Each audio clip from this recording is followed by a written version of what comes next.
Hi students, so this is your next to last lecture for this last week that we have together in sociology class. This is a continuation of the religion discussion. The most recent video, you should have got a lot of stuff in your notes about Karl Marx and his ideas about social stratification and the connection that capitalism as the economic system and religion, particularly Christianity, and that particular message about poverty from Christianity, the connection that that had to social stratification and keeping the bourgeoisie with advantages and keeping the proletariat disadvantaged in life, to put it mildly, right? So that was the most recent video. Please go back and review that thoroughly so that you can make a good comparison to the way that we're going to discuss the connection between Christianity and capitalism in this discussion. Max Weber is the fellow that we're going to look at his ideas right now about the connection between capitalism and religious behavior. Again, it's a specific religious behavior, a specific religious belief that the Puritans brought with them from England when they escaped religious persecution that they were suffering from in England. They escaped and or fled, I guess is a better word, the religious persecution, and came to the New World where there was not a Western culture set up. The New World had plenty of people here with plenty of self-governance and an economic system and religious beliefs of their own, but there was not a Western style form of religion or a Western style form of economic system here in the New World. So Max Weber looked at these pilgrims who had a particular kind of Christianity known as Puritanism or Calvinism. Calvinist, John Calvin is the name of the fellow.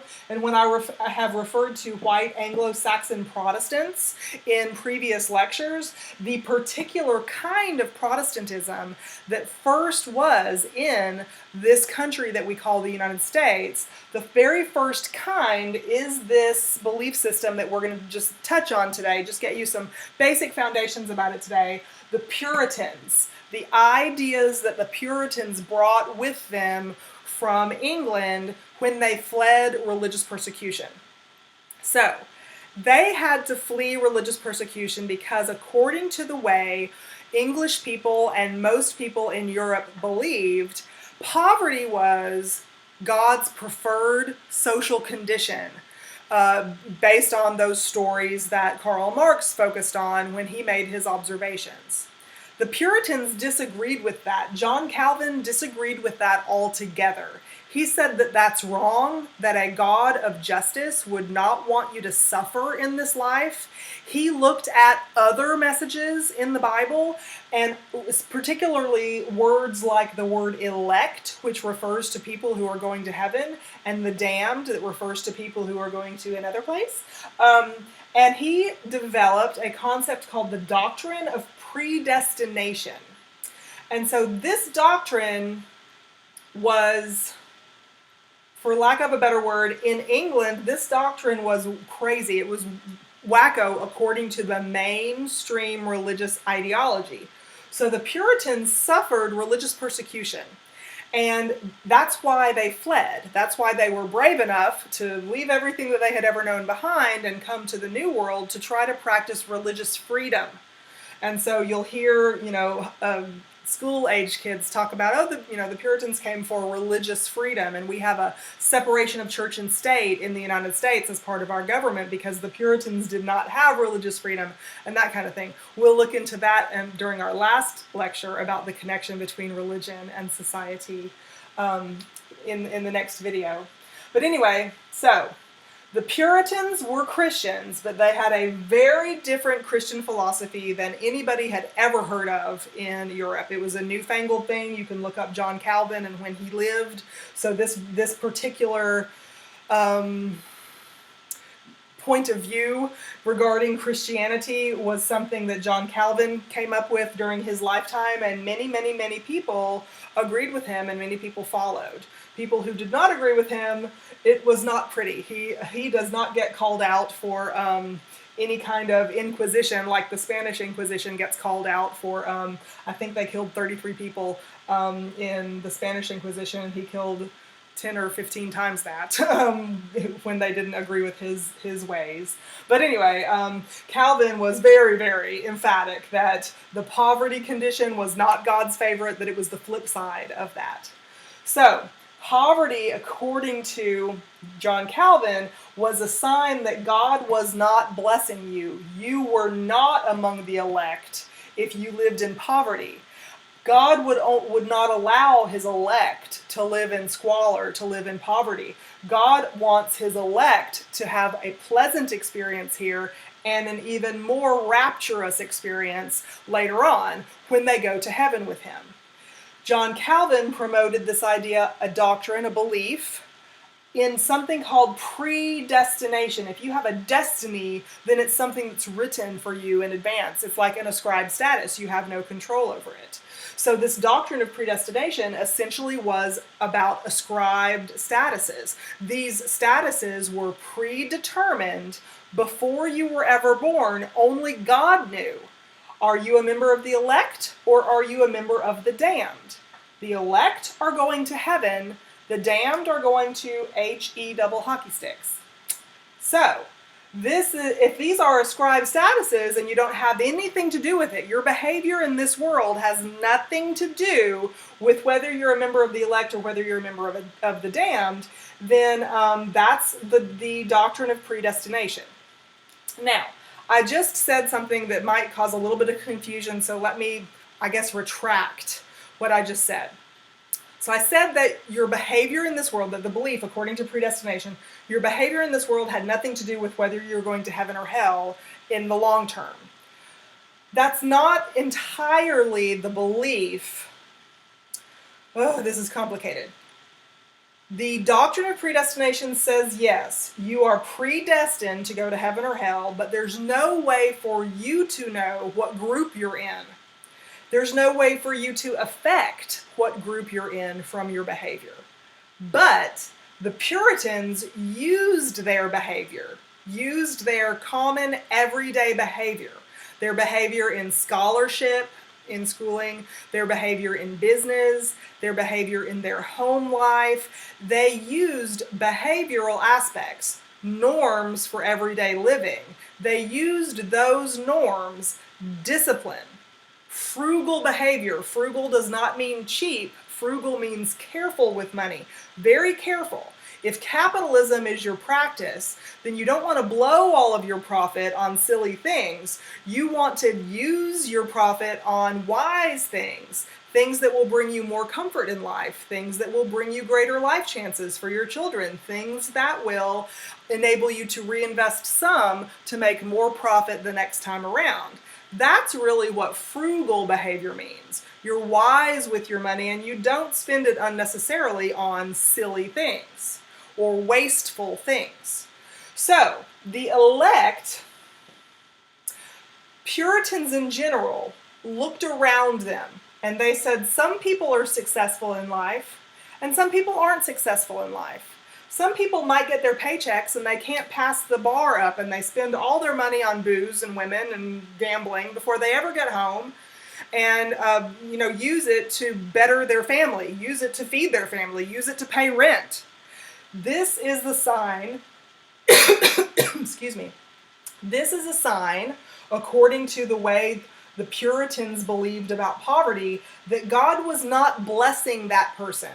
If you got your paycheck and you spent it all before you got home and focused it on the things that were necessary, frugal decisions with your money, if you were unable to make frugal decisions with your money, if you were risky, if you behaved in adulterous ways based on your marriage, if you could not control your sexual behavior and had too many children and therefore didn't have enough money to support all of them, or if your house was in disrepair, you obviously were not using your time, your money, your resources wisely in order to live well in this world. And the living well versus living in squalor or in poverty, that became a way for the Puritans to outwardly determine, an outward sign that you were a member of the elect or you were a member of the damned based on that outward behavior.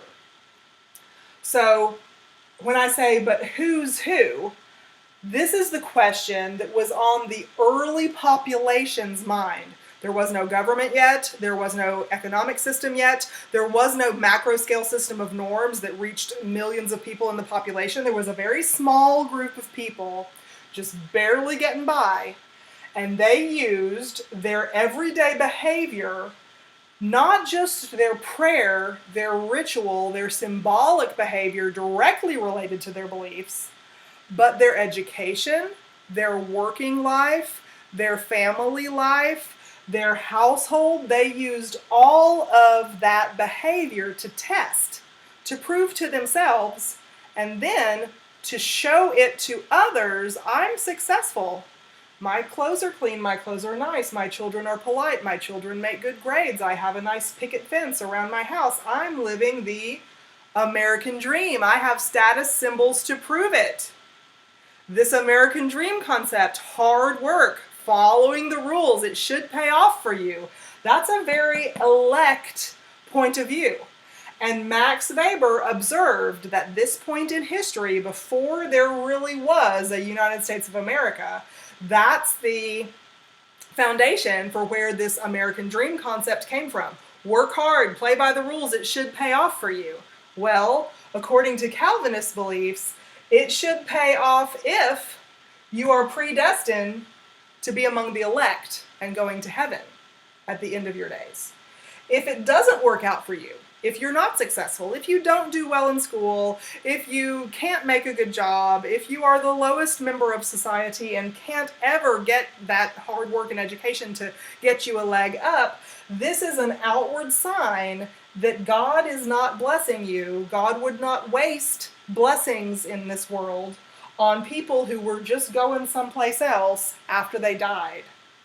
I'm making this very, very simplistic for this introductory sociology class.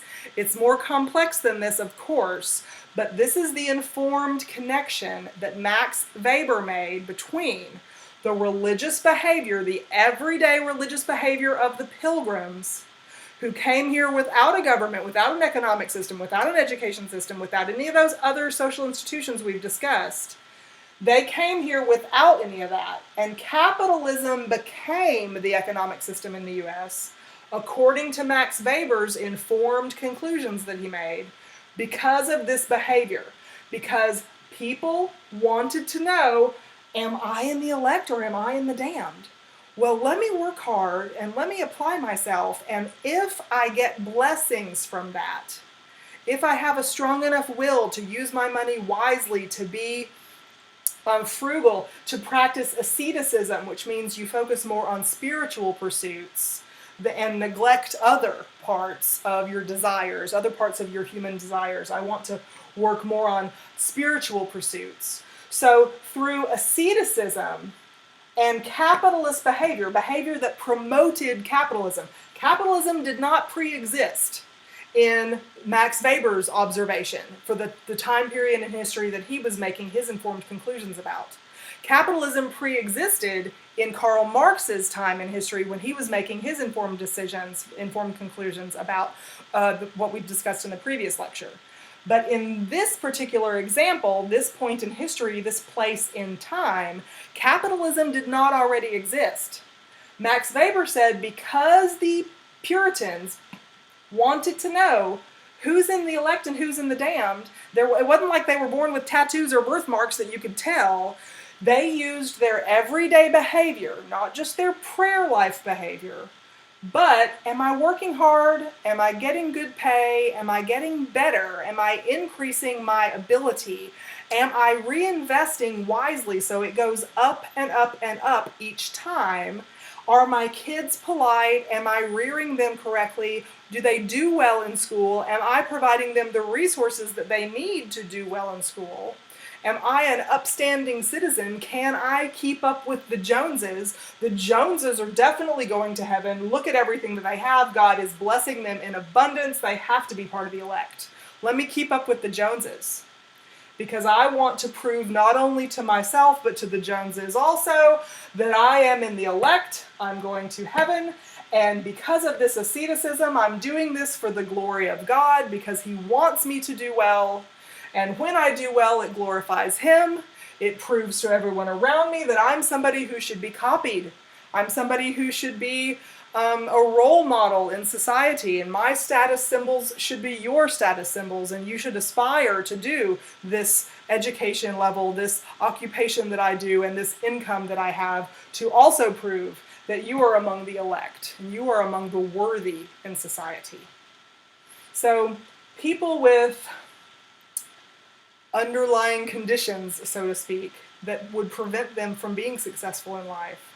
For instance, according to this belief, and I'm really simplifying this a lot, but according to this belief, if you had a condition like alcoholism that plagued you, like a disease, constantly worked against you being able to have the kind of success in life that the Joneses were having, then that would be a sign for you, and that would be a sign for everybody around you, that you must be here. And with that knowledge, you must think, what's the use? This is the only enjoyment I'm going to get in life. I might as well get drunk. That's a very simplistic way of presenting this idea to you, but that's why I have this statement right here on the board, that poverty, to the Calvinists, poverty was a sign of ungodliness. You were not God's favorite if you were in poverty, according to their Christian belief system. According to their Christian belief system, poverty was a sign that God was withholding blessings from you in this world. And if he's withholding blessings from you, it's because he's not going to waste them on you, because you're not going to be in heaven with him when you die anyway. He's only going to grant blessings to people who are going to be in heaven with him when they die. And so there's the difference in social stratification and the economic system that Max Weber observed in his snapshot in history. And he did a lot of historical research. He did a lot of reading of primary documents, like Cotton Mather is a famous figure from the early Puritans who wrote volumes and volumes and volumes about the elect and the damned and economics, and he even wrote a lot about how slavery was something that was ordained by God because of this idea. If you were dumb enough, essentially, I'm really simplifying this, if you were dumb enough essentially to be captured by somebody else and sold, then this was a sign that you weren't going to heaven anyway, essentially. Please remember, I can't say enough, I'm really simplifying this for our Intro to Sociology class, but if you find this interesting, you can take additional sociology classes, you can contact me about it, you can take this information and go take some U.S. history classes, and you'll be that much further ahead with like a deeper understanding of why this kind of history stuff matters and is relevant in our lives today. So, very, very different take on it than Karl Marx, but he's looking at the same things. He's looking at capitalism and he's looking at Christianity. He's just looking at a very different kind of Christian belief and practice than Karl Marx looked at. And he's also looking at that Christian belief and practice and how it affects all the social norms in society and builds up all the laws, all the government, all of the social stratification layers that we have in our society, and also how that religious behavior brought about capitalism as the economic system in the United States instead of some other economic system. Okay? So, and it also somewhat explains why wealth and fame and social esteem, prestige is Max Weber's word. Why is prestige so important to us? Why do we know the names of wealthy people, but we look away if we see a homeless person on the street? These kinds of behaviors that we learn in our socialization process, we weren't born knowing the difference between these things. Max Weber essentially says that all of this comes from the Calvinists, the beliefs that the Pilgrims had, which was very different than the original form of Christianity practiced in Europe. So, Who's who? Am I the elect or am I the damned? Well, we will use asceticism, a behavior where you neglect your physical desires and instead you work towards spiritual pursuits. And if you focus on everyday work life, everyday education as a spiritual pursuit and the fruits of that labor being proof that you are here, you've got the American dream in a nutshell.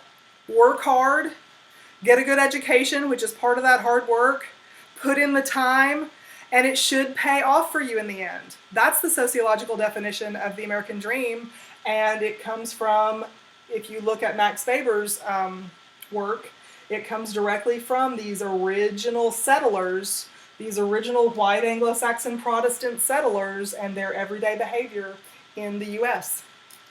I hope you found this interesting. Rewind it and take a lot of notes if you need to pause and fill in the gaps for this, and please contact me with any questions. We have one more lecture this semester, so stay tuned for it. Bye.